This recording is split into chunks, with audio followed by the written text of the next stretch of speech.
یہ جو صحابہ تھے نا، ان پر رب رسول کی بات طاری ہو جاتی تھی. ہمارے ذہنوں میں جس طرح بعض چیزیں، بعض پریشانیاں طاری نہیں ہو جاتی، اس طرح ان لوگوں پر حضور کی بعض چیزیں طاری ہو جاتی تھی. مسند احمد کی روایت عرض کرنے لگا ہوں. جب آپ کسی چیز کو بہت زیادہ اہمیت دیتے ہیں تو آپ کے ذہن پر سوار ہو جاتی ہے. حضرت سعد بن ابی وقاص رضی اللہ تعالیٰ عنہ فرماتے ہیں، مسجد نبوی شریف میں عثمان غنی رضی اللہ تعالیٰ عنہ میرے پاس سے گزرے.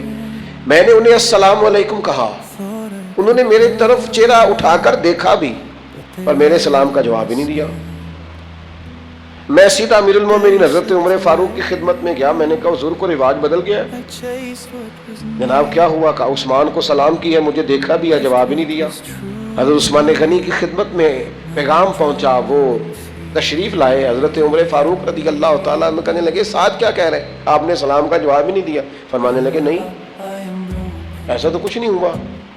جناب سعد بن ابی وقاص نے یاد دلایا.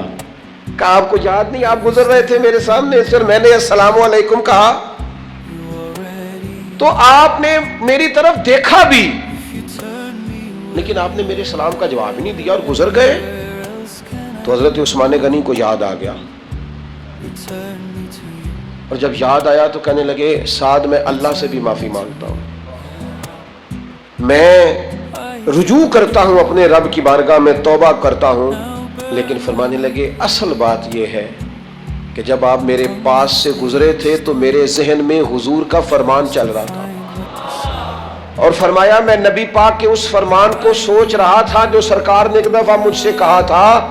فرمایا جب بھی میں رسول اللہ صلی اللہ علیہ وسلم کی اس بات کو سوچتا ہوں مجھے ایسے لگتا ہے میرے دل پر بھی پردہ آ گیا ہے، میری آنکھ پر بھی پردہ آ گیا ہے، بس حضور کی بات یاد رہتی ہے اور کوئی چیز یاد ہی نہیں رہتی.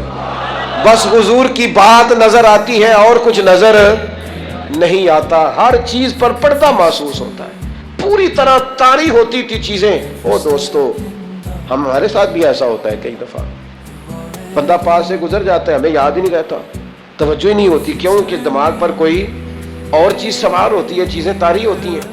حضرت عثمان غنی کے ذہن پر کیا سوار ہے؟ حضور کا ارشاد، نبی پاک کی باتیں. ہر وقت حضور کے تذکرے ذہن پر سوار ہیں. جب پوری طور پر سرکار کی باتیں طبیعت پر چھا جاتی ہیں پھر شرم و حیا پیدا ہوتی ہے، پھر سخاوت آتی ہے، عفت و پاک دامنی آتی، وزاداری آتی ہے، تقوی آتا ہے، ورع آتا ہے، زہد آتا ہے. ہم نہ دین کو پوری طور پر ذہن پر سوار نہیں کرتے. دنیا سوار رہتی ہے، پیسے سوار رہتے ہیں، شہرت سوار رہتی، بڑا کچھ سوار ہوتا ہے. یہ ساری چیزیں حضرت خواجہ نظام الدین صاحب محبوب الہی فرمایا کرتے تھے دولت تجوریوں میں رکھ لیا کرو، دلوں میں نہ رکھا کرو. انہوں نے دلوں میں بھی پیسے رکھ لیے ہیں. اس کا نتیجہ خطرناک برآمد ہوا ہے کہ ہر چیز اسی اینک سے دیکھتے ہو.